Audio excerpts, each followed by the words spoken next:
नमस्कार मित्रांनो, आज पुन्हा एकदा बाजार, देश आणि जग हलवून टाकणाऱ्या बातम्या घेऊन आलो आहोत. सोप्या भाषेत तुमच्यासाठी अगदी स्पष्टपणे सांगतो काय वाढलं, काय घडलं आणि तुमच्यावर काय परिणाम होणार आहे. चला तर सुरुवात करूया. RBIचा चांदीवर मोठा निर्णय. 1 एप्रिल 2026 पासून लागू. भारतीय रिझर्व्ह बँकेने आज एक महत्त्वाचा निर्णय घेतला आहे. आता सोबतच चांदीवर देखील कर्ज मिळणार आहे. सोनेप्रमाणे चांदीलाही आता अधिकृतपणे बँका आणि NBFC संस्था गहाण ठेवण्यायोग्य मालमत्ता म्हणून स्वीकारणार आहे. काय आहे हा मोठा निर्णय? RBIने नवीन नियम जाहीर केले आहे. RBI lending against gold and silver directions 2025 या नियमानुसार चांदीचे दागिने आणि चांदीची नाणी गहाण ठेवता येणार. चांदीचा बार, इंगॉट स्वीकारला जाणार नाही. फक्त दागिने आणि नाणीच कर्जासाठी चालतील. 8वा वेतन आयोग. पेन्शनवाढ नाही. 69 लाख पेन्शनधारकांना मोठा धक्का. केंद्र सरकारने 8वा वेतन आयोग सुरू करण्यासाठी नियमपत्र जाहीर केले, पण त्यात निवृत्ती कर्मचाऱ्यांचा उल्लेख नाही. 69 लाख पेन्शनधारकांना आशा होती की नव्या वेतन आयोगात पेन्शनवाढ होईल, पण आत्ताच्या नियमामध्ये पेन्शनवाढीबद्दल काहीच लिहिले नाही. म्हणजेच पेन्शनमध्ये कोणतीही वाढ होणार नाही अशी मोठी भीती निर्माण झाली आहे. त्यामुळे पेन्शनर्स नाराज आहेत. कारण महागाई वाढते, खर्च वाढतोय, पेन्शन तशीच असल्यास जगणं कठीण. म्हणून पेन्शनर्सना वाढीची गरज आहे, पण 8व्या वेतन आयोगात त्यांचा समावेश नाही. ट्रम्प यांचा एका वक्तव्यामुळे सोन्यात लागली आग. बाजारात मोठी हलचल. अमेरिकेचे राष्ट्राध्यक्ष डोनाल्ड ट्रम्प यांनी एका व्यापार संबंधित वक्तव्यामुळे जागतिक बाजारात मोठी हालचाल झाली आहे. काय म्हणाले ट्रम्प? ट्रम्प यांनी अमेरिकेचे टॅरिफ कर आणि व्यापार धोरणाबद्दल कठोर वक्तव्य केले.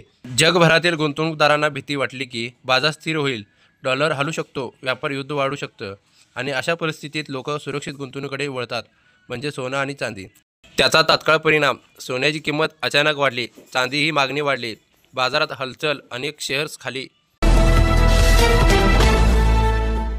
महासंकटात अडकला रुपया, आली मोठी घसरण. भारताचा रुपया आज पुन्हा एकदा मोठी खाली घसरण झाली आहे. डॉलरच्या तुलनेत रुपया कुमकुवत झाला असून त्याची किंमत इतक्या खाली कधीच नव्हती. काय झालं? भारतीय रुपया आता $1 सुमारे 88 ते 89 या पातळीवर गेला आहे. म्हणजे रुपया आधीपेक्षा जास्त कमकुवत झाला आहे. रुपया का घसरतो आहे?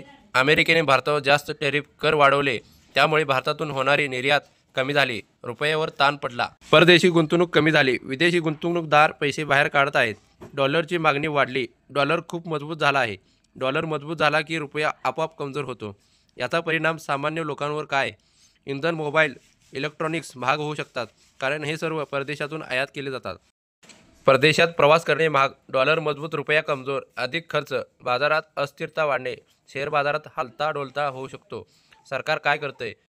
रिझर्व्ह बँक RBI बाजारात हस्तक्षेप करून रुपया स्थिर ठेवण्याचा प्रयत्न करत आहे, पण डॉलर खूपच मजबूत असल्याने परिस्थिती आव्हानात्मक आहे. टाटा मोटर्स आता करणार मोठा धमाका. गुंतवणूकदार म्हणतायत मालामाल होणार. टाटा मोटर्सबद्दल बाजारात खूप पॉझिटिव्ह न्यूज आहे, कारण सरकारने GST कमी केली, त्यामुळे टाटा मोटर्सची गाड्या स्वस्त होणार. लोक जास्त गाड्या खरेदी करतील, कंपनीचा नफा वाढेल. टाटा मोटर्सची मोठी गुंतवणूक करत आहे. पुढील 5 वर्षात इलेक्ट्रिक कार, EV आणि नवीन मॉडेल्ससाठी तब्बल 35,000 कोटी गुंतवणूक. भारतामध्ये EV मार्केट झपाट्याने वाढत आहे.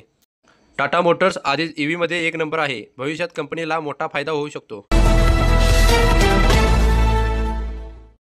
ग्रो IPOची बंपर एंट्री, गुंतवणूकदार झाले मालामाल. ग्रो ॲप, ज्यावरून लोक शेअर्स, म्युच्युअल फंड खरेदी करतात, या कंपनीचा IPO बाजारात आला आणि पहिल्याच दिवशी धमाका झाला. काय झालं? सोप्या भाषेत सांगतो. ग्रो ॲपने शेअर बाजारात नवीन कंपनी म्हणून एंट्री केली. कंपनीने आपला शेअर्स 100मध्ये विकण्यास ठेवला होता, पण पहिल्याच दिवशी शेअर्स 12 ते 14% जास्त किमतीत विकला. म्हणजे ज्यांनी IPOमध्ये शेअर घेतला ते पहिल्याच दिवशी नफा कमवले. गुंतवणूकदार मालामाल कसे झाले? उदाहरणार्थ, तुम्ही IPOमध्ये 100चा शेअर घेतला. लिस्टिंग झाल्यावर त्यांची किंमत 112 ते 114 झाली, म्हणजे तुम्हाला एका दिवसात नफा झाला. गावातल्या मुलाची कमाल, उभी केली 70,000 कोटीची कंपनी. मध्य प्रदेशातील एका छोट्या गावातला मुलगा ललित केसरे. साधं घर, साधं वातावरण, पण स्वप्न मोठे. ललितने मित्रांसोबत मिळून ग्रो नावाचं ॲप सुरू केलं, जिथं लोक शेअर्स, म्युच्युअल फंडमध्ये पैसे गुंतवतात. आज हीच कंपनी बाजारात 70,000 कोटींची झाली आहे.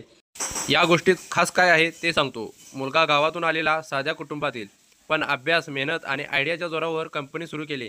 काही वर्षात ग्रो भारतातील सर्वात मोठ्या फिनटेक कंपनीपैकी एक. लोकांचे लाखो खाते या ॲपवर आहेत. कंपनीची किंमत आत्ता 70,000 कोटींवर पोहोचली आहे. अशा महत्त्वपूर्ण अपडेट्ससाठी सबस्क्राईब आणि फॉलो नक्की करा.